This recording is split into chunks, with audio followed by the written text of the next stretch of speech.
and welcome to another Ef2000 Tactcom Let's Play video. Today we're going to showcase the air-to-air missiles. So we're going to go into the simulator and select our loadout, but first we're going to select some enemies to practice our air-to-air missiles on. We're going to select 4 IL-78M refuelers. Okay.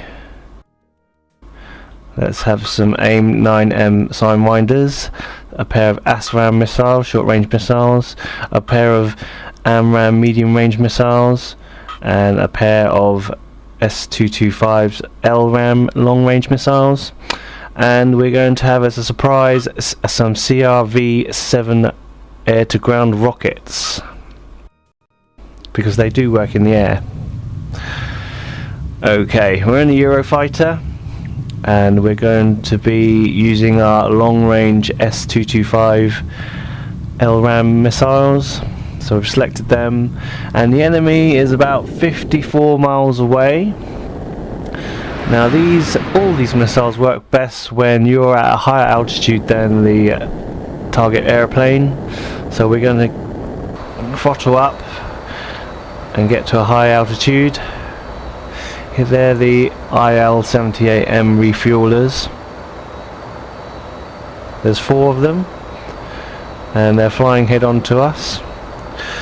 Now all these missiles that are long to medium range, they're best launched when you're flying at the speed of sound, Mach 1, and at high altitude. So we're talking about 40,000 feet, but for our instance we're going to be about 20,000 feet or higher, and that'll be enough for us.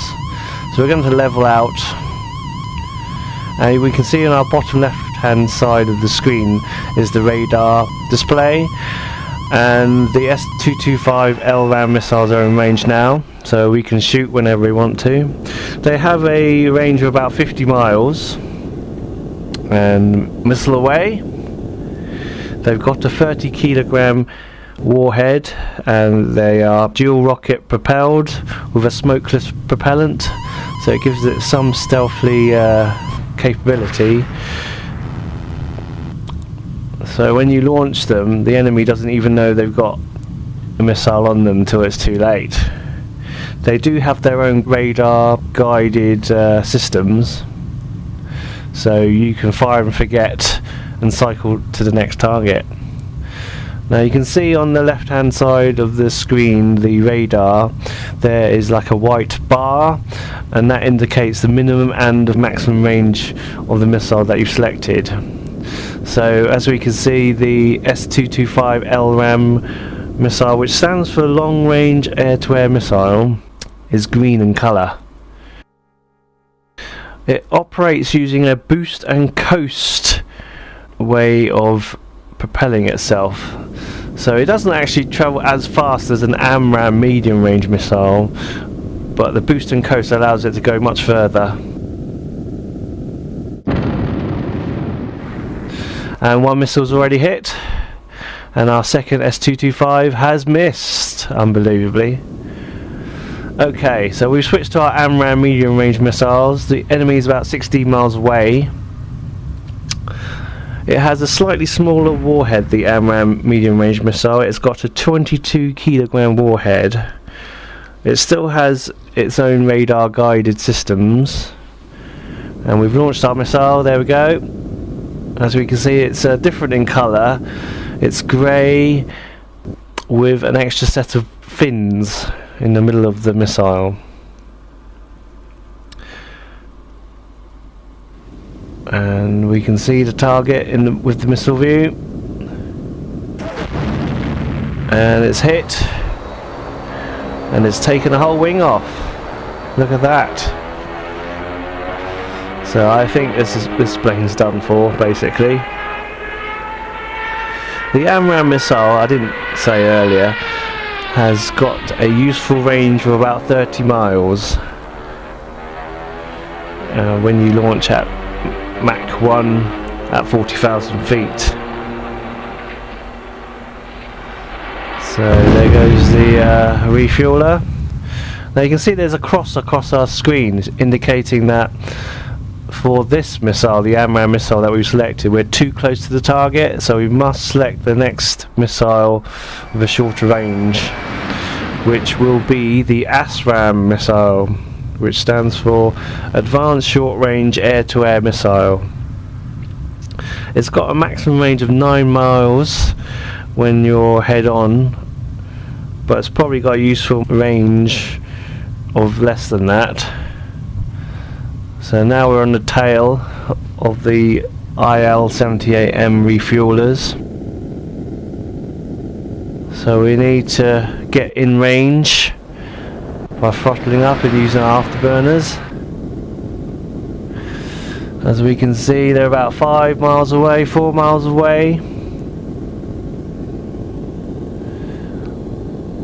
There's 2 IL-78M refuelers left. Missile away. So we've launched 2 ASRAAM missiles at 1 refueler because the warhead's much smaller than the other longer range missiles. So you can see the other missile ahead of us. That's hit home, and the second one's hit home, and now we've got 1 refueler left. Now we've switched to our AIM-9 missiles, which are called the Sidewinders, and you can see, like, you can hear like an alarm sound. That means it's locked on to a heat source, and these are infrared guided. 1 missile's hit. Also, yet again, the warhead's quite small on it, so that's why it hasn't completely destroyed the plane, but it has damaged it. Now we've got 1 Sidewinder left. We're not going to shoot now. We've got to wait till that sound goes high pitched like now, and that's when you know the infrared's got a lock. We've launched the missile, but it's missed. We've got an AMRAAM missile left, but we're too close. So I'm going to switch to the rockets, the CRV-7 rockets, which are unguided, and it stands for, CRV stands for Canadian Rocket Vehicle, and they have folding wings, and they were introduced in 1970, and they're the most powerful weapons of its class. As we can see, they're unguided, so they won't follow the target, and they're primarily used for ground targets, but you can use them on airplanes. Now it's quite tricky, so you need to get slightly ahead of it. You need to aim slightly ahead of it. They've got a useful range of about 2 miles. There we go. Now we're going to demonstrate the CRV rockets on some ground targets here.